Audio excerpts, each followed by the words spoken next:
ನಮಸ್ಕಾರ ವೀಕ್ಷಕರೇ, ನಾವಿವತ್ತು ವೆಜಿಟೇಬಲ್ ಪಲಾವ್ ಯಾವ ರೀತಿ ಮಾಡೋದು ಅಂತ ನಿಮಗೆ ತೋರಿಸ್ತಾ ಇದ್ದೀನಿ. ನೋಡಿ, ಇದಕ್ಕೆ ಬೇಕಾಗಿರೋ ಸಾಮಗ್ರಿಗಳೇನೇನಂತ ಹೇಳಿದ್ರೆ ಕೊತ್ತಂಬರಿ ಸೊಪ್ಪು, ಪುದೀನ ಸೊಪ್ಪು, ಬೆಳ್ಳುಳ್ಳಿ, ಶುಂಠಿ, ಹಸಿರು ಮೆಣಸಿಕಾಯಿ, ಈರುಳ್ಳಿ ಒಂದು ದೊಡ್ಡದಾಗಿರೋದು ಒಂದು 2 ಈರುಳ್ಳಿ ತೊಗೊಂಡಿದ್ದೀನಿ. ಅದನ್ನು ಈ ಥರ ಉದ್ದುದ್ದು ಕಟ್ ಮಾಡ್ಕೊಳ್ಳಿ. ಟೊಮ್ಯಾಟೊ ಒಂದು, ಪಲಾವ್ ಎಲೆ, ಸ್ಟಾರ್ ಹೂವು, ಚಕ್ಕೆ, ಲವಂಗ, ಏಲಕ್ಕಿ, ಜಾಯಿಕಾಯಿ ಸ್ವಲ್ಪ, ಮತ್ತು ಮಿಕ್ಸ್ ತರಕಾರಿನ ನಾನು ತೊಗೊಂಡಿದ್ದೀನಿ. ನೋಡಿ, ಅಕ್ಕಿನೂ ಅಷ್ಟೇ ನಾನು ಸ್ವಲ್ಪ ಚೆನ್ನಾಗಿ ತೊಳೆದು ನೆನೆಸಿಟ್ಕೊಂಡಿದ್ದೀನಿ. ನೋಡಿ, ಇವಾಗ ಅದಕ್ಕೆ ಸ್ವಲ್ಪ ನಾವು ಶುಂಠಿ ಬೆಳ್ಳುಳ್ಳಿ ಪೇಸ್ಟ್ ರುಬ್ಕೊಳ್ಳೋಣ. ನೋಡಿ, ಒಂದು ಜಾರಿಗೆ ನಾನು ಹಸಿರು ಮೆಣಸಿಕಾಯಿ ಹಾಕ್ಕೊತಾ ಇದ್ದೀನಿ, ಮತ್ತು ಶುಂಠಿ, ಬೆಳ್ಳುಳ್ಳಿ, ಪುದೀನ ಸೊಪ್ಪು ಮತ್ತು ಕೊತ್ತಂಬರಿ ಸೊಪ್ಪು ಇಷ್ಟನ್ನು ಹಾಕ್ಕೊಂಡು ನಾವು ರುಬ್ಕೊಳ್ಳೋಣ. ನೋಡಿ, ಫುಲ್ಲು ನೈಸ್ಗೂ ಏನು ರುಬ್ಕೊಳ್ಳೋಕೆ ಹೋಗಬೇಡಿ, ಸ್ವಲ್ಪ ತರಿ ಆಗಿದ್ರೂ ನಡೆಯುತ್ತೆ. ನೋಡಿ ಯಾವ ರೀತಿ ನೋಡಿ ಇದನ್ನು ತೋರಿಸ್ತೀನಿ ನಿಮಗೆ. ನೋಡಿ, ಈ ರೀತಿ ರುಬ್ಕೊಬೇಕು. ನಾನು ಇವತ್ತು ಕುಕ್ಕರಲ್ಲಿ ಮಾಡ್ತಾಯಿದ್ದೀನಿ. ನೋಡಿ, ಕುಕ್ಕರ್ನು ಅದು ಚೆನ್ನಾಗಿ ನೀರು ಇರುತ್ತಲ್ವ, ಎಲ್ಲ ಚೆನ್ನಾಗಿ ಡ್ರೈ ಆಗೋ ತನಕ ನಾವು ಕುಕ್ಕರ್ನ ಬಿಸಿ ಮಾಡ್ಕೊಬೇಕು. ನೋಡಿ, ಕುಕ್ಕರ್ ಚೆನ್ನಾಗಿ ಡ್ರೈ ಆಗಿದೆ. ಸೊ ಅದಕ್ಕೆ ನಾನು ಒಂದು 2 ಸ್ಪೂನ್ ಎಣ್ಣೆ ಹಾಕ್ಕೊತಾ ಇದ್ದೀನಿ. ನೋಡಿ, 2 ಸ್ಪೂನ್ ಅಂದರೆ ನಾನು 1 ಸ್ಪೂನ್ ತುಪ್ಪ ಹಾಕ್ಕೊತೀನಿ. ಸೊ ಅದಕ್ಕೆ 2 ಸ್ಪೂನ್ ಎಣ್ಣೆ ಹಾಕ್ಕೊಂಡೆ. ನೀವು ಎಣ್ಣೆನೇ ಹಾಕ್ತೀನಿ ಅಂತಂದರೆ ಒಂದು 3 ಸ್ಪೂನ್ ಎಣ್ಣೆ ಹಾಕ್ಕೊಳ್ಳಿ ನೀವು. ನೋಡಿ, 1 ಸ್ಪೂನ್ ತುಪ್ಪ ಹಾಕ್ಕೊತಾ ಇದ್ದೀನಿ. ನೋಡಿ, ಚೆನ್ನಾಗಿ ಎಣ್ಣೆ ಸ್ವಲ್ಪ ಬಿಸಿ ಆದಮೇಲೆ ಅದು ಸ್ಪೈಸಸ್ ಇತ್ತಲ್ಲ ಅದನ್ನು ಹಾಕ್ಕೊತಾ ಇದ್ದೀನಿ. ನೋಡಿ, ಅದನ್ನು ಸ್ವಲ್ಪ ಮೀಡಿಯಮ್ ಫ್ಲೇವಲ್ಲಿ ಇಟ್ಕೊಂಡು ನೀವು ಅದನ್ನು ಫ್ರೈ ಮಾಡ್ಕೊಬೇಕು. ಅವಾಗ ಚೆನ್ನಾಗಿ ಅದರ ಫ್ಲೇವರೆಲ್ಲ ಚೆನ್ನಾಗಿ ಎಣ್ಣೆಯಲ್ಲಿ ಬಿಡುತ್ತೆ. ನೋಡಿ, ಈ ರೀತಿ ಮೀಡಿಯಮ್ ಫ್ಲೇಮಲ್ಲಿ ಇಟ್ಕೊಂಡು ಅದನ್ನ ಸ್ವಲ್ಪ ಬಿಸಿ ಮಾಡ್ಕೊಳ್ಳಿ. ನೋಡಿ, ಅದಕ್ಕೆ ನಾನು ಕಟ್ ಮಾಡಿ ಇಟ್ಕೊಂಡಿದ್ನಲ್ಲ ಈರುಳ್ಳಿ ಹಾಕ್ಕೊತಾ ಇದ್ದೀನಿ. ನೋಡಿ, ಈರುಳ್ಳಿನೂ ಅಷ್ಟೇ ಮೀಡಿಯಮ್ ಫ್ಲೇಮಲ್ಲಿ ಇಟ್ಕೊಂಡು ನೀವು ಚೆನ್ನಾಗಿ ಫ್ರೈ ಮಾಡ್ಕೊಬೇಕು. ನೋಡಿ, ಪಲಾವ್ಗೆ ಬಿರಿಯಾನಿಗೆ ಯಾವುದಕ್ಕೆ ಆಗಲಿ ಈರುಳ್ಳಿನ ತುಂಬ ಚೆನ್ನಾಗಿ ಫ್ರೈ ಮಾಡಿಕೊಂಡ್ರೆ ಅದು ಟೇಸ್ಟ್ ತುಂಬ ಚೆನ್ನಾಗಿ ಅನಿಸುತ್ತೆ ನಿಮಗೆ. ನೋಡಿ, ಈರುಳ್ಳಿನ ಈ ರೀತಿ ಸಪ್ರೇಟಾಗಿ ಚೆನ್ನಾಗಿ ಫ್ರೈ ಆಗಬೇಕು, ಅದ್ರ ಕಲರೆಲ್ಲ ಚೇಂಜ್ ಆಗೋ ತನಕ.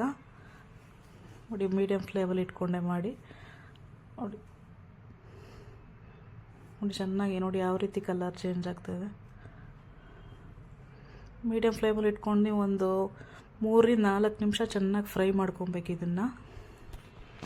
ನೋಡಿ, ಅದು ಚೆನ್ನಾಗಿ ಫ್ರೈ ಆದಮೇಲೆ ನಾನು ರುಬ್ಬಿಟ್ಕೊಂಡಿದ್ನಲ್ವ ಶುಂಠಿ ಬೆಳ್ಳುಳ್ಳಿ ಪೇಸ್ಟು ಅದನ್ನು ಹಾಕ್ಕೊತಾ ಇದ್ದೀನಿ. ಶುಂಠಿ ಬೆಳ್ಳುಳ್ಳಿ ಪೇಸ್ಟ್ ಹಾಕ್ಕೊಂಡು ಚೆನ್ನಾಗಿ ನೀವು ಫ್ರೈ ಮಾಡ್ಕೊಬೇಕು. ಅದು ಹಸಿ ವಾಸನೆ ಹೋಗೋ ತನಕ ಚೆನ್ನಾಗಿ ಫ್ರೈ ಮಾಡ್ಕೊತಾ ಇದ್ದೀನಿ. ಅದು ನಿಮ್ಗೆ ಗೊತ್ತಾಗುತ್ತೆ ಹಸಿ ವಾಸನೆ ಹೋಗೋದು. ಆಮೇಲೆ ಇದನ್ನಷ್ಟೇ ಚೆನ್ನಾಗಿ ನೀವು ಫ್ರೈ ಮಾಡ್ಕೊಬೇಕು, ಏಕೆಂದರೆ ಅದು ಫುಲ್ ತಡ ಹಿಡಿದ್ಬಿಡುತ್ತೆ. ನೀವು ಅಲ್ಲಲ್ಲೇ ಫ್ರೈ ಮಾಡಿಕೊಂಡು ಹಿಂಗೆ ಚೆನ್ನಾಗಿ ತಿರ್ಗಿಸ್ಕೊತಾ ಇರಲಿಲ್ಲ ಅಂದರೆ. ನೋಡಿ, ಅದು ಎಣ್ಣೆ ಬಿಡೋಕ್ಕೆ ಈ ರೀತಿ ಚೇಂಜ್ ಆಗ್ತಾ ಇದೆ ಕಲ್ಲರು. ಅದು ಎಣ್ಣೆ ಬಿಡೋ ತನಕನೂ ನೀವು ಫ್ರೈ ಮಾಡ್ಕೊಬೇಕು. ನೋಡಿ, ಈ ರೀತಿ ತಿರ್ಗಿಸ್ಕೊತಾ ಇರಬೇಕು. ನೋಡಿ, ಇದು ಇಷ್ಟು ಫ್ರೈ ಆದಮೇಲೆ ನಾನು ಕಟ್ ಮಾಡಿ ಇಟ್ಕೊಂಡಿದ್ದೆ ಅಲ್ವಾ ಆ ಟೊಮ್ಯಾಟೊನ ಅದಕ್ಕೆ ಹಾಕ್ಕೊತಾ ಇದ್ದೀನಿ. ನೋಡಿ, ಟೊಮ್ಯಾಟೊನೂ ಅಷ್ಟೇ ತುಂಬ ಚೆನ್ನಾಗಿ ಹಣ್ಣಾಗಿರೋದು ತೊಗೊಬೇಕು ನೀವು. ನೋಡಿ, ಈ ರೀತಿ ಚೆನ್ನಾಗಿ ಫ್ರೈ ಮಾಡಿ ತಿರ್ಗಿಸ್ಕೊತಾ ಇರಿ.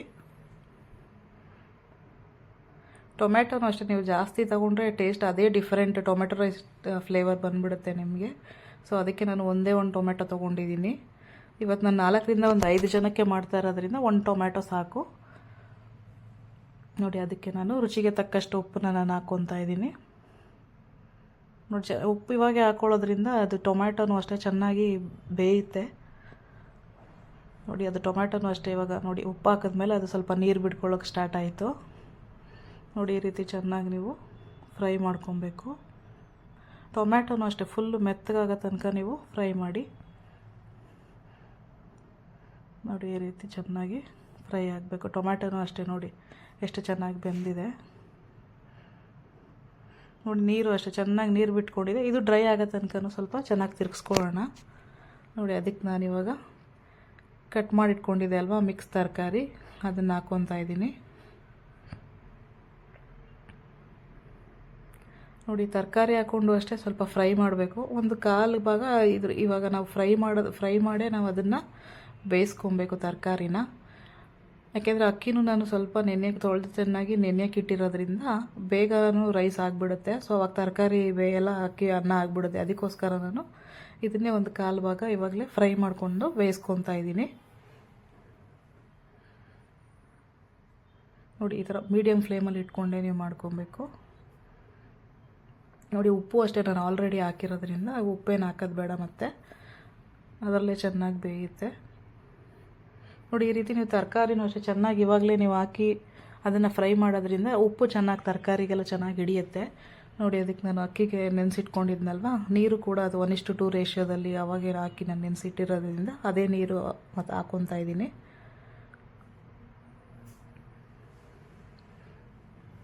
ನೋಡಿ, ಅಕ್ಕಿನೂ ಅಷ್ಟೇ ಹಾಕಿದ್ಮೇಲೆ ನಾವು ಚೆನ್ನಾಗಿ ಈ ರೀತಿ ಮಿಕ್ಸ್ ಮಾಡ್ಕೊಬೇಕು. ನೋಡಿ, ಹಾಕಿದ ತಕ್ಷಣ ನೀವು ಕ್ಲೋಸ್ ಮಾಡಿಬಿಟ್ರೂ ಅಷ್ಟೇ ಅದು ಚೆನ್ನಾಗಿ ಕರೆಕ್ಟಾಗಿ ಒಂದಿದ್ರಲ್ಲಿ ಹದದಲ್ಲಿ ಆಗಲ್ಲ. ಸೊ ಅದಕ್ಕೆ ಅದು ಸ್ವಲ್ಪ ಒಂದು ಕುದಿ ಬರಬೇಕು. ಕುದಿ ಬಂದಮೇಲೆ ನೀವು ಅದನ್ನು ಲಿಡ್ ಕ್ಲೋಸ್ ಮಾಡಿ ವಿಸಲ್ ಬರ್ಸ್ಕೊಬೇಕು. ನೋಡಿ, ಇವಾಗ ಈಗ ಕುದಿಯೋಕ್ಕೆ ಸ್ಟಾರ್ಟ್ ಆಗ್ತಾಯಿದೆ. ನಾನು ಅದಕ್ಕೊಂದು ಅರ್ಧ ಹೋಳು ನಿಂಬೆಹಣ್ಣು ಹಾಕ್ಕೊತಾ ಇದ್ದೀನಿ. ಈ ರೀತಿ ನೀವು ನಿಂಬೆಹಣ್ಣು ಹಾಕ್ಕೊಳ್ಳೋದ್ರಿಂದ ರೈಸು ಅಷ್ಟೇ ತುಂಬ ಚೆನ್ನಾಗಿ ಉದುದ್ರಾಗುತ್ತೆ. ನೋಡಿ, ಈ ರೀತಿ ಮಿಕ್ಸ್ ಮಾಡಿ ಈ ರೀತಿ ಕುದಿ ಬರಬೇಕು. ಅಲ್ಲಿ ತನಕ ನೀವು ಕ್ಲೋಸ್ ಮಾಡಬಾರ್ದು.